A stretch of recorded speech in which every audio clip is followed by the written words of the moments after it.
Wonderful good day, ladies and gentlemen. We are still here in Toronto, Commodity TV for you, and we are at the offices of Cantor Fitzgerald, the fabulous brokerage and research company.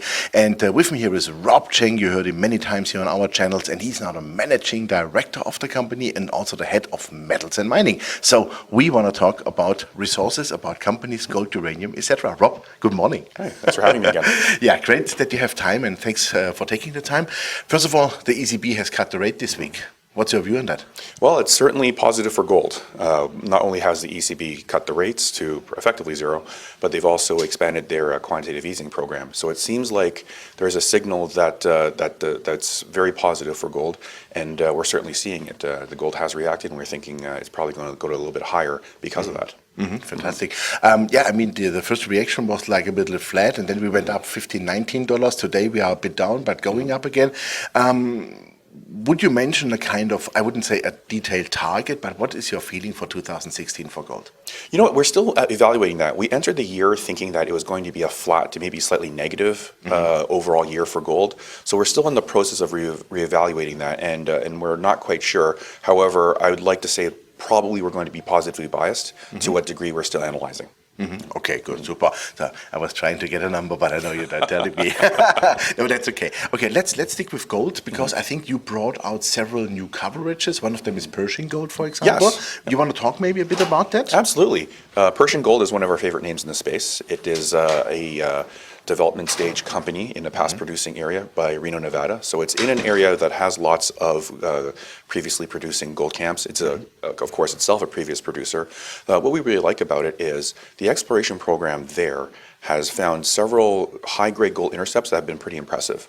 Not only that is the company has advanced itself to the point where it can put itself into production at a decent rate at a low cost, probably within, let's call it 6 to 12 months of when they make that decision, at a low capex as well. They probably need about $12 to $13 million, maybe 15 if on the long end, to get the project up and running. And in an environment where it is difficult to find capital to start a project, the low cost, low capex for Pershing is very compelling.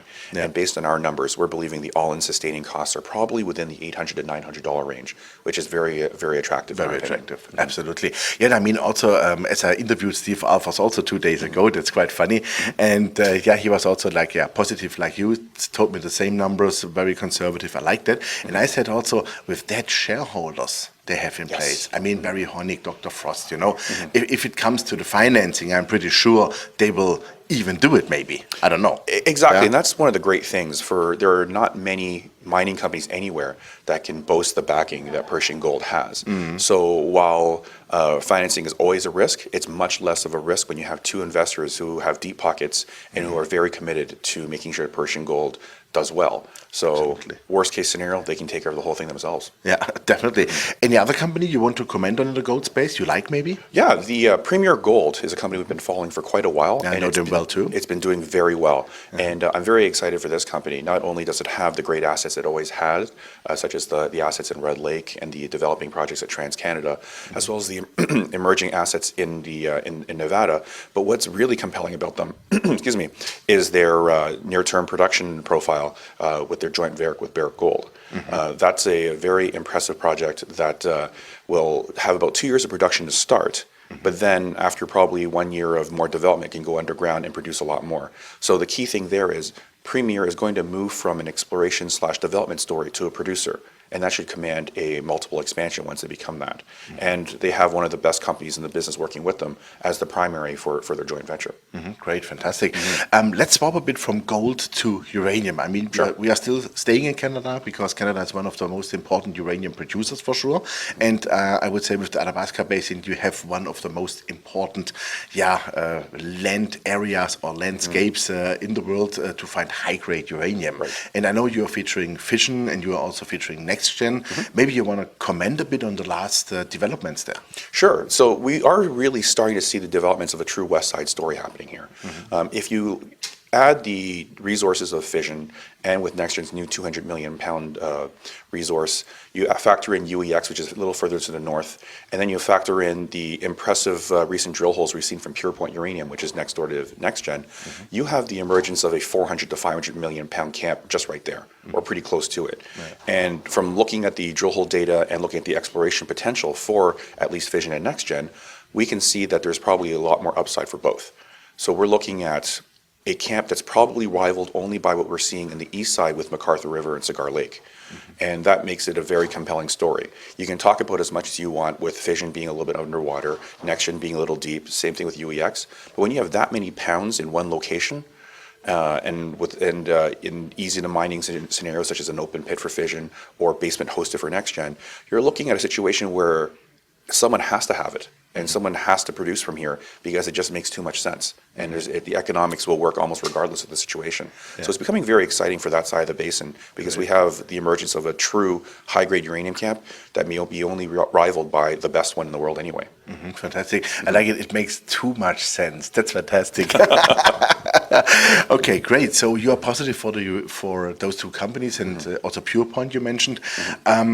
But what is your view now on the demand side for uranium? I mean, we are waiting since, I would say, 2-3 years that uranium comes a bit more up. We are still, narrowed at the $35 space for a pound uranium. Right. But we read, I think it was like 2 weeks ago, that Japan started the fourth reactor. Yeah, and I mean, only the Germans shut down all the reactors. The rest is producing. So can you give us a bit of an overview on the world demand side of uranium? Why this is still so positive? So there's lots of interesting news from that standpoint. For Japan, they started the third one, and we're about to start the fourth one. The third one actually did stop for a moment because it had some issues. And then recently, and this is more negative news that just happened, is there was a lower Japanese court that's actually halted the third and fourth reactors.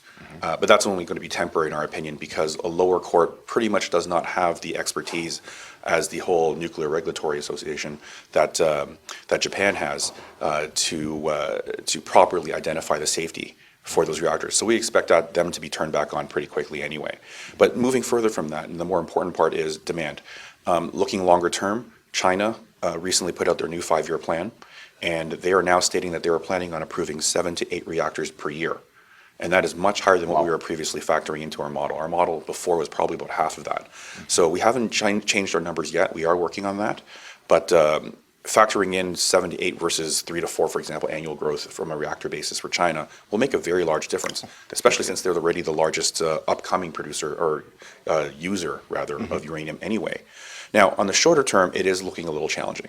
From the people who we're talking to, it looks like at least for the first half of the year, the utilities seem to be pretty well stocked. So for that reason, we're going to see probably uranium going sideways or slightly lower for at least the short term. However, based on the statistics that we've been seeing from the World Nuclear Association and from others, we still do see that utilities in general become uncovered starting next year and increasingly more and more uncovered and going forward from there. And while there is a large excess inventory situation right now, we don't believe that is infinite, and we believe that at some point there is going to be that huge inflection where utilities can no longer just buy just in time, which is effectively almost what they're doing now. And we'll need to start contracting and effectively also paying higher and higher prices to get the last remaining bits of free uranium that will be available. One of the things I always look to is what Tim Gitzel has said in several presentations now, is that we're looking to need 2 to 3 Cigar Lakes by 2020 in order for demand in order for supply to meet demand. That's a lot. Of course, that's a 20 plus million pound annual production. So that's 60 million pounds plus. And we need to find 3 of those. You might be able to get that from Fission NextGen, maybe one of them, maybe 2, but that's still one more. So the long-term scenario is still quite compelling. We just have the short-term froth, the short-term issues to deal with. Yeah, so it's time to move into stocks for uranium, right? To buy them cheap. Great. I think so. Last question. Anything else you are looking now at, what you find attractive, I would call it? Well, it's really just looking around for good opportunities within the space that we're looking at right now. So since precious metals have been interesting, we've been looking more towards identifying some companies that may be a little too beaten up.